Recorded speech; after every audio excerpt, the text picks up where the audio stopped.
Diretamente San José, Califórnia, McKinney Convention Center, NVIDIA GTC. Um evento que em 15 anos saiu de 250 pessoas para 35 mil pessoas. Isso é o tamanho do crescimento por causa da IA.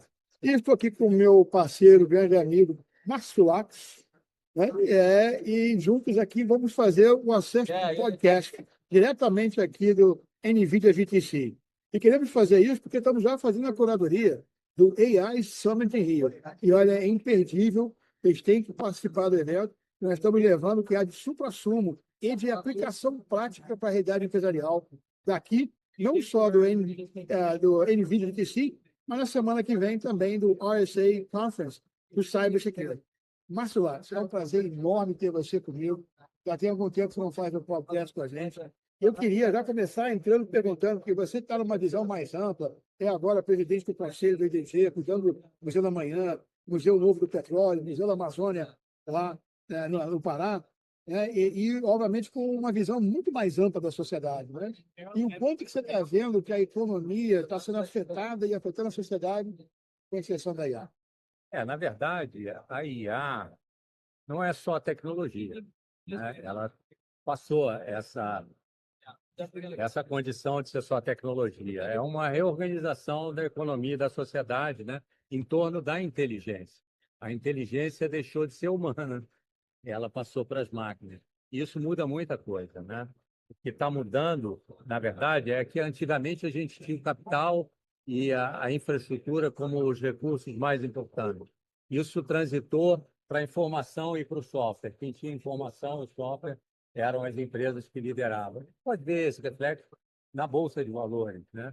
E hoje, o que a gente vê é quem tem a inteligência como ativo sendo o protagonista do futuro. Essa é a grande pegada que a gente percebe aqui, né? A IA, então, transforma a inteligência em um recurso produtivo. Essa é o que a gente vê aqui por trás desses robôs, por trás desses modelos de gêmeos digitais, por trás de toda essas possibilidades que podem se ter aqui, né? A grande inovação esse ano de algo que viralizou, que são os agentes, né? Os agentes que passam a fazer por nós. Antes a máquina só pensava, a gente recebeu ferramentas como Gemini, o ChatGPT, Pilot, como pensando reativamente. Agora a gente vê os agentes marcando compromissos, realizando tarefas, tudo isso. É o que a inteligência artificial se propõe a fazer, realizar de uma maneira inteligente as tarefas, nos liberando para outras coisas. Não, muito bom, porque, né, inclusive, na estruturação do AI Summit Rio, com a Maria Luísa Reis, que é a nossa Profit Chair e a nossa VP de Inteligência Artificial da CESP, nós criamos 2 trilhas para cada dia, trilhas principais que pudessem endereçar o que a gente entende que é o grande desafio dos nossos associados, nossas empresas, o ecossistema como um todo no Rio de Janeiro e no Brasil. Então, tem uma trilha que é voltada justamente para entender os principais fatores que implicam, impactam a economia agora que está baseada em inteligência artificial, e aí os desdobramentos, tanto de setor privado, setor público, setor acadêmico, a sociedade como um todo. E uma outra trilha voltada para a competitividade, quer dizer, como é que a inteligência artificial consegue ajudar os nossos associados, as empresas em geral, poderem ser mais competitivas nesse contexto. Então, é muito legal a gente ver o trabalho que está fazendo lá com o Museu da Manhã e poder trazer um pouco com esse revestimento que a gente está vendo aqui e colocar a favor lá de quem vai estar participando do AI Summit Rio. E está bem direcionado para as empresas que precisam rapidamente entender como é que aplica a inteligência artificial no seu contexto empresarial e se manterem competitivos. Muito legal isso, Robert, pelo seguinte. Bom, primeiro, obrigado. Nós nos encontramos em São Francisco e o Robert me trouxe aqui para esse evento. Tivemos uma conversa rápida, mas muito agradável com o Márcio, que é o Country Manager, né, da NVIDIA, e ele falou desses números que o Robert trouxe. Falou também que no Brasil a academia ainda lidera a contratação de hardware para a inteligência artificial. Isso está a ponto de mudar, né, por força dos agentes, todas essas possibilidades aqui. E realmente o impacto é muito grande. A CESPRO cumpre o papel dela de aproximar a sociedade, o nosso setor de TI, a todas essas oportunidades, né? Então, a gente vai ver todos os movimentos. O que eu tenho visto é que cada vez mais você traz um pedacinho disso daqui que a gente está vendo aqui, lá para os nossos eventos, para a nossa comunidade, né? O que a gente percebe aqui claramente com esses números de 250 para 35 mil em 5 anos é que a inteligência artificial vai fazer a produtividade explodir. Você vê os robôs trabalhando aí, você vê a informação se multiplicando, a inteligência operando realmente, né? E esse aumento da produtividade vão fazer uma mudança gigantesca na cadeia de valor. Isso tudo é impacto na economia, não há dúvida, né? Sem dúvida. E o valor muda de lugar, né? A gente vai executar menos e vai pensar mais, né? A criatividade, o contexto, a curadoria e a experiência, principalmente, vão ser protagonistas nisso tudo. Então, as nossas empresas precisam entender essa realidade, ao mesmo tempo que também entendem a parte técnica, né? Que é também escopo do nosso desafio. É interessante, né, porque enquanto existe toda essa visão mais ampla e com uma necessidade de tentar verdadeiramente compreender essa questão mais ampla, né? Ao mesmo tempo, você tem necessidade de fazer com que a IA entre dentro do meu negócio e consiga otimizar a minha capacidade de execução. Então, a gente está vendo, inclusive aqui, já houve alguns anúncios de demissões em grande escala. E aí eu me reputo quanto que isso também não está, esse remanejamento que vai acontecer naturalmente. Mas é curioso que agora a demissão está vindo nas Big Techs. Pois é. A gente está vendo um anúncio aí gigante, né? Agora, o valor está saindo da execução e indo para a decisão. É isso que está acontecendo. Então, por isso, as emissões estão acontecendo. Nós, empreendedores, já vimos essa onda. A gente viu essa onda no .com, está vendo essa onda agora. Enfim, a oportunidade, ela continua existindo. Há um deslocamento, claro, de oportunidade, mas é isso aí, né? A IA ficando invisível dentro das empresas. Isso é que está acontecendo. Agora, traz em reboque uma outra preocupação, né? Aí eu fico feliz de ter poder trazido para o portfólio da SESC 2 ativos fundamentais que representam esse novo horizonte que a gente vive, né? A nova fronteira. Um é a Summit Rio, o outro Cyber Security Summit Rio, né? E são 2 tendências que são de primeira linha e que se alimentam, ou se precisam, né? São simbióticas. Eu preciso mais de inteligência artificial na minha defesa de cyber e eu preciso de mais cyber no meu contexto interno. Robert, isso, desculpe te interromper, porque é interessantíssimo isso, né? A gente ainda nem sabe o que vai acontecer. Se alguém chegar e disser, olha, vai ter isso aqui, vai ser assim, não. Agora, algumas coisas a gente já sabe que estão acontecendo, né? A inteligência artificial, assim como as grandes invenções, o avião foi inventado para transporte, usado para guerra. Os drones estão sendo usados para guerra. E a inteligência artificial também está sendo usada para fraude. Então, você precisa criar defesas para isso. Ao mesmo é da natureza humana isso acontecer. Então, eu acho que é muito oportuno essas 2 iniciativas. Na semana que vem eu vou também na conferência da RSA, a gente pode fazer até um podcast lá também. Vamos fazer. Formato, explorando a posição lá. E eu entendo que é fundamental a gente estar nessa discussão. Então, eu não vejo a gente ter um evento só, que é o AI Summit. Eu vejo a trilha toda da SESC com uma coerência, como uma jornada de transformação que a gente vive, liderada por você, né? Sim. Por nós, é a equipe. Já estou com a faixa de capitão, daqui a pouco eu vou passar lá adiante. Boa. Né? Mas outra coisa, a gente está aqui justamente no espaço das startups, né? E, sem dúvida nenhuma, aí o Brasil ele tem uma condição super especial, porque, no final, a inteligência artificial é uma representação prática, processual, automatizada de como resolver o problema. E a cultura brasileira, ela tem bate-pronto maravilhoso para resolver o problema. Então, eu vejo um grande potencial das startups focadas em IA no Brasil.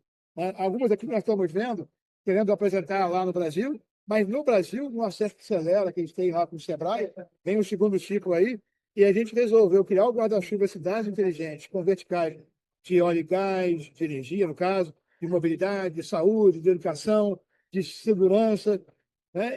E trazendo todo esse contexto de inovação onde as novas soluções estão surgindo com startups que têm foco nativo em inteligência artificial. Então, o Acerto Acelera vai privilegiar também, dentro desse contexto, o que a gente está vendo aqui, né? O Brasil, em termos de criatividade, de construção de solução para resolver problema, não perde para ninguém. Ele está no mesmo nível. O que ele precisa como desafio é entender como é que ele joga o jogo depois para fazer isso valer, né? É o go-to-market, é a estratégia de execução, é a capacidade de estar medindo, gerenciando e adaptando de acordo com a velocidade da mudança. E, by the way, né, por inteligência artificial, a mudança agora ela é quantas vezes mais exponencial? Mas eu acho que, enfim, não é acima, uma potência acima do exponencial, Sim, de 350 pessoas físicas para 35 mil. Em tão pouco tempo é uma coisa impensável, né, numa questão verdade. tecnológica, né? Mas o que acontece é que a IA precisa deixar de ser invisível e passar a ser vivida pelas pessoas, né? A gente não pode ter ela restrita ao mundo tecnológico, né? Porque isso aí tem um risco, né? Se a gente não fizer essa tradução da IA para a sociedade, ela vai virar concentração de poder. Então, esse é o nosso desafio e a sociedade tem que se preocupar muito com isso. Muito legal. Então, vamos fazer um fechamento aqui agora, né, deixando para todo mundo que está nos ouvindo, o que nós estamos vivenciando aqui no NVIDIA GTC e o que a gente vai vivenciar na semana que vem, é o que nós vamos levar para o Brasil, contextualizando de uma forma que ele tenha uma praticidade dos nossos participantes poderem pegar aquele conhecimento prático, e aplicar nas suas realidades empresariais. Robert, a gente viu aqui, eu se fosse falar, eu falaria de 5 frases que resumem o que a gente viu aqui, né? Primeiro, a IA não substitui pessoas, né? Ela substitui tarefas. Quem usa o IA vira multiplicador de produtividade. Isso é outra questão que a gente percebe claramente aqui. A nova escassez não é a tecnologia. Você vê aí que hardware e software tem, né? É a compreensão dessa tecnologia, da experiência que a gente pode viver. Isso a gente percebe facilmente. O futuro é não é da IA, na verdade, né? É quem sabe aplicar a inteligência artificial. Eu acho que esse vai ser o detalhe muito grande que a gente tem que discutir e desafiar a sociedade. E aí você falou tudo, né? Que no final a IA é uma ferramenta. Só que é uma ferramenta que consegue otimizar várias dimensões da jornada de qualquer pessoa, qualquer empresa. No final do dia, a IA está nos devolvendo horas de vida. Exato. A IA precisa sair do data center e entrar na cultura para isso, né? E o Brasil, cara, não precisa reinventar tecnologia nenhuma, né? A gente só precisa reinventar as aplicações da tecnologia. E para isso, a nossa diversidade, a nossa criatividade, a nossa cultura são singulares, né? Quer ver, agora, no South by Southwest, eu fiz um post a respeito, a Gigu, startup carioca, campeã, ganhou a competição no palco de cidade inteligente. E aí eu volto novamente para o ponto que acho que o Rio de Janeiro, né, e nós que estamos lá, temos que ter esse foco especial na visão da cidade e ela realmente ser uma cidade expoente a nível global, no contexto não só da aplicação das soluções, de ser cidade super conectada, inteligente, mas nisso que você acabou de falar, de ser o exemplo que trouxe a sociedade para dentro do contexto novo que a inteligência artificial nos oferece.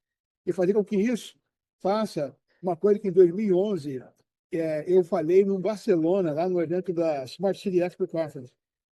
Eu levei lá um trabalho de que não existia cidade inteligente se não houvesse primeiro cidadão inteligente. Que é justamente o que você acabou de falar. Mas é um ciclo, né? Consegue alimentar o outro, né?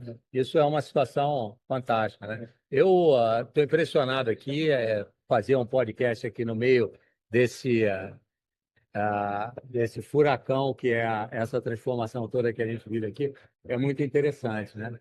Obrigado, Robert, aí pela oportunidade. Obrigado por ter insistido para eu vir. Eu não imaginava que a potência era tão grande. O cara visto estava vindo menos nesse evento, mas ter vindo aqui foi assim uma oportunidade de sentir as coisas, ser os encontros fortuitos, tudo isso que o presencial. E olha, se for olhar lá no fundo da proposta de valor que nós temos aí contra o BR Global, né? para levar essa consciência e essa capacidade de inoculação com algo que tem mérito para a nossa cultura brasileira. Isso aí. Nós somos muito bons de bola de criatividade e resolução de problemas. Temos que melhorar a nossa execução e como é que a gente propaga isso para o mundo. Isso. Né? Escala. Sermos globais, Com inteligência artificial. com a inteligência artificial. A gente. Acesse o podcast. Vai vir mais um aí, semana que vem, lá direto da RSA Conference. Nos vemos em breve.